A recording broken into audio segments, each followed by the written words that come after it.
ஆனால் மத்திய அரசுக்கு இதில் எங்கேயுமே பொறுப்பு இல்லைங்கன்னா, மத்திய அரசை பொறுத்த வரைக்கும் 2018 காவிரி ட்ரிபியூனல் அமைத்த பிறகு சகோதரருக்கு தெரியும், மிக தெளிவாக பாராளுமன்றத்தில் நாம் சொல்லிவிட்டோம். மேகதாத்து அணை தமிழகம், புதுச்சேரி, கேரளா இந்த 3 மாநிலத்தினுடைய அனுமதி இல்லாமல் எங்கே நீர் உற்பத்தியாகி வருகிறதோ அந்த மாநிலம், குறிப்பாக கர்நாடகா மாநிலம், அங்கே அணை கட்டுவதற்கு அனுமதி இல்லை என்று சொல்லிய பிறகு டி.கே. சிவக்குமார் அவருடைய பேச்சை இங்கே சுட்டிக்காட்ட விரும்புகின்றேன். யார் அனுமதி கொடுத்தாலும் கொடுக்காவிட்டாலும் தமிழகத்தினுடைய அனுமதி எப்பொழுதும் தேவையில்லை, அணை கட்டியே தீருவேன் அப்படின்னு டி.கே. சிவக்குமார் சொன்னார். டி.கே. சிவக்குமார் சொன்னார். மத்திய அரசு என்ன சொல்லுச்சு, நீ அணை கட்டணுமா எல்லா மாநிலத்தையும் கலந்து பேசு, அதில் யாராச்சும் ஒருத்தர் அப்ஜெக்ட் பண்ணா கூட அணை கட்ட முடியாது என்று தெல்ல தெளிவாக சொன்ன பிறகு டி.கே. சிவக்குமார் அவர்கள் இதை அரசியல் பிரச்சனையாக இதற்கு எடுத்த பிறகு நான் சொல்வது, தமிழகத்தினுடைய முதலமைச்சர் இதை எதிர்த்து ஒரு குரல் கொடுத்தாரா? இன்னைக்கு டி.கே. சிவக்குமார் சித்தராமையா அவர்களை அழைப்பதற்காக பெங்களூருக்கு இங்கிருந்து மந்திரி அனுப்புறாங்க. போன மந்திரிகள் 39 எம்பிக்கள் இருக்கிறாங்க. யாராச்சும் போய் பெங்களூருக்கு போய் சித்தராமையா அவர்களை சந்திச்சு, சிவக்குமார் அவர்களை சந்திச்சு தமிழகத்தினுடைய எதிர்ப்பை பதிவு செஞ்சாங்களா? எங்கேயுமே பதிவு செய்யல.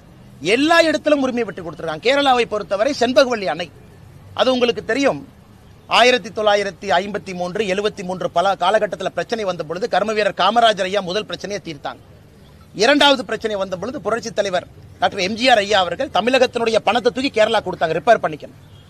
அதன் பிறகு கேரள அரசு என்ன சொன்னாங்க, நாங்க எந்த காரணத்துக்கும் விடமாட்டோம் என்று சொல்லிய பிறகு திமுக தன்னுடைய தேர்தல் வாக்குறுதியில 84வது பாயிண்ட் செண்பகவல்லி அணையை சரி பண்ணுவோம்னு சொல்லியிருக்கிறாங்க. அது சம்பந்தமா பேசினாங்களா? இப்ப சகோதரருக்கு தெரியும், ஒரு மாநிலத்தினுடைய முதலமைச்சர் இன்னொரு மாநிலத்துக்கு போனாங்கன்னா என்ன பேசினாங்கிற செய்தி குறிப்பு பத்திரிகை நண்பர்களுக்கு கொடுப்பாங்க. செண்பகவல்லி அணையை 4 முறை கேரளாவுக்கு சென்று பேசல.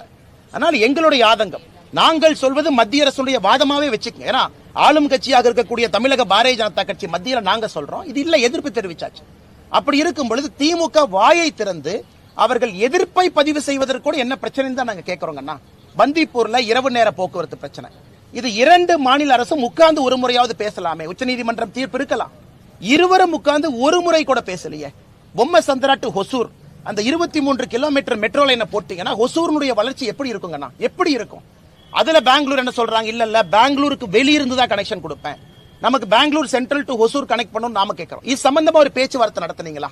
காஸ்ட் ஷேரிங் பத்தி நடத்துனீங்களா? எதுவுமே பேசாம தினமும் அரசியல் மட்டும் பேசிக் கொண்டிருந்தால் மாநிலத்தினுடைய வளர்ச்சியை முழுமையாக நம்முடைய முதலமைச்சர் விட்டுக் கொடுத்து விட்டார் என்பதுதான் எங்களுடைய கோபம் மட்டுமல்ல, ஆதங்கம். விகிதாச்சார அடிப்படையில தொகுதி மறுசீரமைப்பு செய்யப்படும் சொல்றாங்க. ஆனா ஊபி, பீகார் மற்ற மாநிலத்தில் விகிதாச்சார அடிப்படையை விட கூடுதலாக தொகுதி வருது, நம்ம விகிதாச்சார அடிப்படையில் குறைவான தொகுதி வருது அவங்களுடைய பாயிண்ட் ஆகிறாங்க. இல்லைங்கண்ணா, இல்ல இல்ல இல்ல 1972 நீங்க இல்லைங்கண்ணா, இல்லைங்கண்ணா, இல்லைங்கண்ணா, இல்லைங்கண்ணா.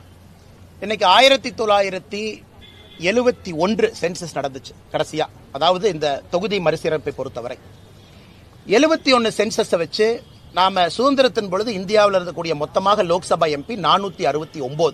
முதல் தேர்தல் 1951-52 469 இருந்து 543 வரை நாம ஏத்தி இருக்கிறோம் 20 வருஷத்துல. எப்படினாங்கன்னா ஒரு 10 ஆண்டு கால சென்சஸ் வச்சு, இப்ப 71 சென்சஸ் வச்சு 543.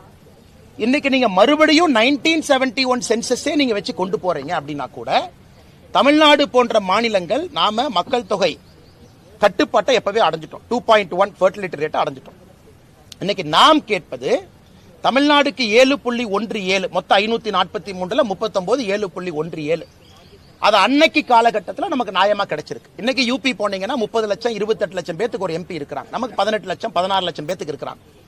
இன்னைக்கு மக்கள் தொகை அடிப்படையில் நீங்க அதை கொடுக்க ஆரம்பிச்சீங்க அப்படின்னா எம்பிக்கள் அதிகமாயிரும். அதனாலதான் பல இடத்துல நம்முடைய பிரதமர் அவங்க சொல்றாங்க, இது காங்கிரசினுடைய கணக்கு, மக்கள் தொகை அடிப்படையில் நாங்கள் அதை செய்ய போவது இல்லைன்னு பிரதமர் தெளிவுபடுத்தியிருக்கிறாங்க. தமிழ்நாட்டுக்கு வந்த உள்துறை அமைச்சர் இல்ல இன்னைக்கு எப்படி இருக்கிறீங்களோ அதை பொறுத்துதான் ஏற்றம். இன்னைக்கு 543க்கு 7.17, நாளைக்கு ஒருவேளை சீட்டு 800 ஆனாலும் 7.17. இன்னைக்கு யூபிக்கு என்ன விகிதாச்சாரம் இருக்கோ அவர்களுக்கும் அதே விகிதாச்சாரம். அப்படி இருக்கும் பொழுது எந்த ஒரு மாநிலத்துக்கும் ஏற்றம் இல்லை, எந்த ஒரு மாநிலத்துக்கும் இறக்கம் இல்லை.